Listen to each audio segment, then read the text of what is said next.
Hey guys, Neil here, and today I'm going to be giving you my thoughts on 100 Tears.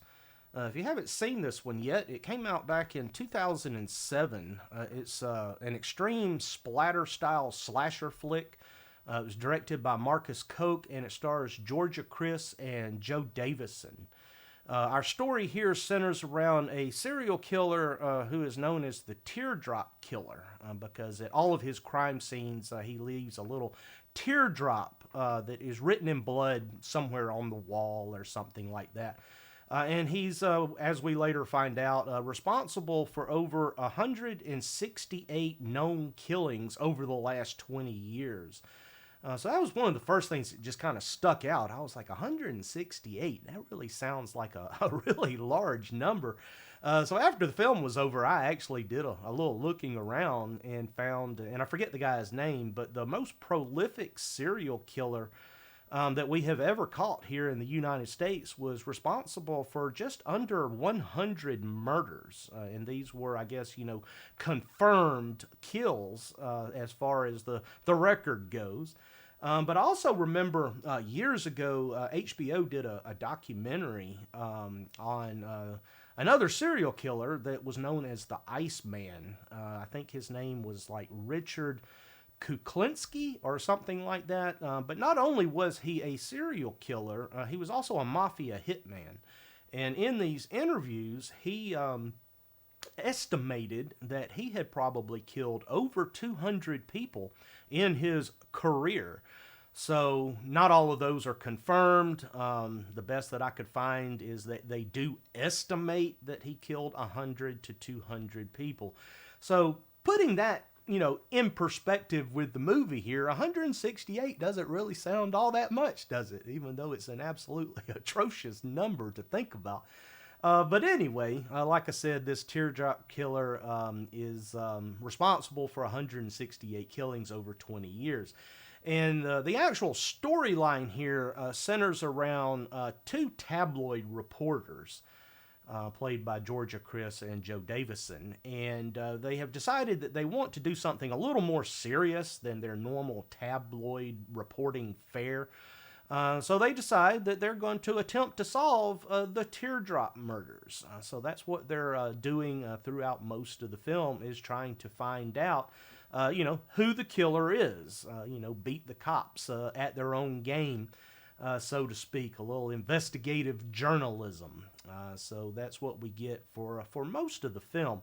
And they do find out that, the Teardrop Killer, and we know this because at the beginning he goes on a pretty brutal killing spree just right off the bat, that he's a circus clown known as Gurdy the Clown. They don't find that out until a little bit later on into the film, but we definitely know right from the get-go that, this guy does dress up as a clown. And like I said, at the beginning of the film, he goes on a killing spree inside this halfway home. You got, a bunch of, kids and staff that he just mows through. I didn't count how many bodies hit the floor, but it had to have been at least 10, maybe 11 or 12. So, I mean, it's a lot of action at the beginning of the film, and he carries it out in brutal fashion because, again, this is an extreme splatter type film. He carries probably the biggest meat cleaver I have ever seen. It is a meat cleaver, but the blade on it is, probably 2 feet long. And it's like attached to like an axe handle. So, I mean, that's really what this thing is a meat cleaver / battle axe. And he decapitates people. He cuts off legs, arms, hands. I mean, just whatever it hits, he just slices right straight through. Cuts people in half, disembowels people. I mean, the whole 9 yards, and it's all done with practical effects, and I have to say that these effects are pretty damn good. They do use a few, little camera tricks, to hide some imperfections, like, the lighting is a little dark, or, what you see is, in shadow or whatever. But you do get to see a pretty good bit, and what you do get to see is, pretty good as far as extreme gore practical effects go. So I was really impressed with that. And likewise, we also get another killing spree at the end of the film, the last act. He barges in on a bunch of party goers that are having themselves a little get together in some, I don't know, warehouse or something like that. And also our final confrontation between Gurdy the Clown and our cast. There's a few more. There's a couple of police detectives that are also involved with these reporters in this investigation. So all of that comes to a head at the end of the film, and it's even gorier than what we saw at the beginning. And what is sandwiched in between is this investigation that I just told you about. So, and that's really the main problem with this film is that it's uneven as far as, you know, the kills that we get. We get a lot at the beginning, we get a lot at the end, and we only get just a few in between. To kind of break up the monotony of this storyline that is going on. And it's not so much that the story is bad, rating it against, the storylines of other slasher films. I mean, it's probably about average. It does have a little twist that I thought was interesting. The very opening scene, not going to go into a whole lot of detail, obviously, for you guys that haven't seen it. But we see something at the very beginning of the film that would, make you think that something happened, and then there's a twist with it later on in the film that I thought was a nice little addition to what was going on, because it did help break up the monotony a little bit. Because when it comes to this storyline, the execution of it is, I don't know, it's all over the place. Again, it's not so much that the story is bad. I think it just spends too long with it. I mean, it didn't have to go as long as it did. And just for the record, I know you probably can't see it here, but this is the extended director's cut of the film. And I forget how much longer it is than the original release, but I think the running time on this is about 95 minutes long. So it's not a horribly long film. It's actually about average when it comes to slasher films. They usually run between 80 to, 100 minutes or so. So it's right there, with an average slasher film as far as the duration of the film. But this slog that we have to go through in between the opening and ending acts of the film, it just gets a little boring again, and it's really due to the acting, which is a subpar.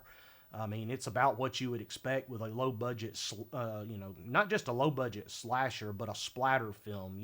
They're not high budget affairs, don't have the best actors, so that does bring it down a bit.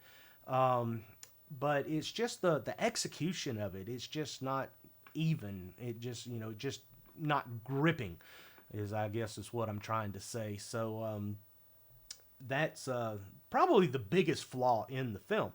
Now, you guys know I'm a gore hound. I like watching, splatter style films. And, the problem that I actually had with that in this film is that it does also get monotonous, because it's basically the same thing over and over. I mean, there's probably a half a dozen decapitations in this film, but every time it's the same thing. Here comes that meat cleaver right across the neck, head pops off. Is it done well? Yeah. Does it look good? Yeah. But we just saw it 3 other times. I mean, let's do something a little more creative. How about it goes like through here instead of here? Or, like we got in Wrong Turn, or, the first Final Destination. I mean, those were a little more interesting than your standard decapitations. I mean, why couldn't have they done something here?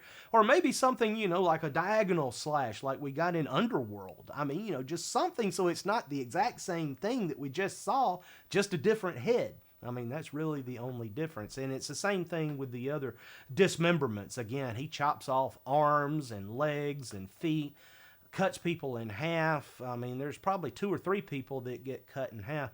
Now, it's not all that. They do throw a little bit of, other things into the mix when it comes to these super gory style killings. But they just repeat so much of the same thing that, again, it does get monotonous because, I mean, we just watched this not, 30 seconds ago, because I mean, when he goes on these killing sprees, they happen quick. I mean, it doesn't spend a terribly long time. It don't take him long to dispatch a dozen people. I mean, this guy's very efficient when it comes to swinging that meat cleaver. So yeah, just overall, I mean, this is not really a film that I would recommend to anybody unless you're just an extreme gore hound. And if that's the case, you could really just watch the first few minutes of this film and then skip to the end just to see the gore. You're really not going to miss a whole lot in between. I mean, they do try to put some comedy in it, but again, that's kind of hit or miss. I mean, there is a bit of chemistry between our two reporters. I mean, they've kind of got a odd relationship because you can't really tell, because one of them, Georgia Chris, is a woman. I mean, it doesn't really sound like a woman's name, but yeah, she's a woman, and Joe Davison is obviously a guy. And you're kind of wondering, is there something going on between them, romantically, or are they, kind of, circling around the elephant in the room between them? And they've got some weird humor between them as well, but a lot of it is just, yeah, I mean, I didn't think it was all that funny, to be honest with you. But there are a few humorous moments in the film, and intentionally so. Again, they are trying to inject some humor into this slaughter fest that we're watching. But yeah, just overall, I mean, the whole thing is just a little flat. Again, the gore is really the only thing to come to see.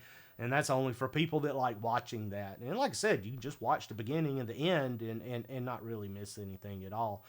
Because the story is about average at best, even with the twist that they put into it to try to make it a little bit more interesting. I mean, when it comes to splatter films, I mean, there are definitely much better out there. Peter Jackson's Dead Alive comes to mind. I mean, that's like the perfect blend of comedy, story, and absolutely insane gore. It's one of the wildest movies that you'll ever see in that subgenre. And of course, it was directed by Peter Jackson, the same guy that did the Lord of the Rings trilogy. So yeah, that's where he got his start, was in these type of films years ago.